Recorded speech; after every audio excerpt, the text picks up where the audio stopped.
এখন আপনারা রেডি আছেন? সাংবাদিক ভাই ও বোনের আসসালামু আলাইকুম। আজকে এইটা ছিল আমাদের একটা মত বিনিময় সভা।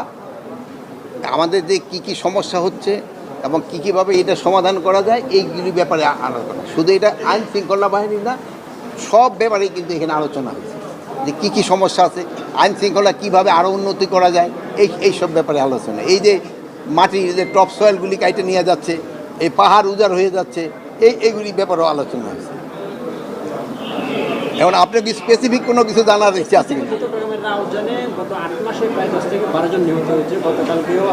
হ্যাঁ, এখানে ধরেন যে আমরা আপনি ভালো করছেন, যেমন ধরেন যে এই যে ফটিকছড়ি, আমি বলি শেষ করতে দেন, যে ধরেন যে ফটিকছড়ি, রাউজান, তারপরে আপনার কটিয়া, সাতকানিয়া, এই এলাকাটা হলো আপনার হলো পাহাড় এবং সমতল, দুইটারই কিন্তু সংমিশ্রণ।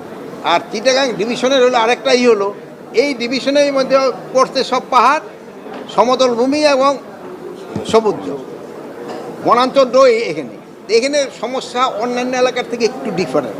এই জায়গার সমস্যা নেই। আমরা এই ব্যাপারে আলাপ করছি যে রাউজানের যে ভাই যেটা বললেন, এটি সত্যি কথা বলছেন, যেটারে কীভাবে করে নিয়ে আসে। দেখে এখান থেকে অনেক সময় সন্ত্রাসীরা অপকর্ম করে ওই পাহাড়ের দিকে চলে যায়।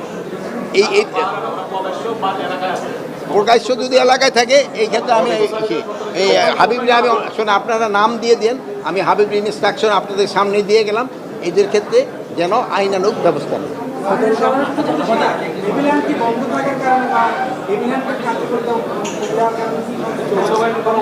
না, যৌথ বাহিনীর অভিযান কোনো অবস্থায় কমে নেই, বরঞ্চ আপনাদের সাহায্য সহযোগিতার জন্য আইন শৃঙ্খলা পরিস্থিতি উন্নতি হয়েছে। এটা আপনাদের সহযোগিতার জন্য। আর একটা জিনিস হলো, যেই ঘটনাটা ঘটে, সত্যি ঘটনা আপনারা অবশ্যই প্রকাশ করে দিবেন, তবে আমাদের কাজ করতে সুবিধা হয়। কিন্তু অনেক সময় আছে দুই একজনে হয়তো ঘটনাটা সত্যি না কিন্তু প্রকাশ করে দেয়, সেই সময় অনেক সময় ইনভেস্টিগেশন করে যদি দেখা যায় যে ঘটনাটা সত্যি না, তো অসুবিধা হয়। প্লাস পার্শ্ববর্তী দেশের সাংবাদিকরা এই সুবিধাটা নেয়, যেহেতু জানেন যে তারা কিন্তু মিথ্যা সংবাদ বেশি পরিবেশন করে, যেই ক্ষেত্রে আপনাদের একটা সুনাম আছে, আপনারা সত্য সংবাদ সবসময় দিয়ে যান। এই জন্য আপনাকে ওই ক্ষেত্রে দুই একটা হইলে কি ওরা একটা সুবিধা পেয়ে যায়।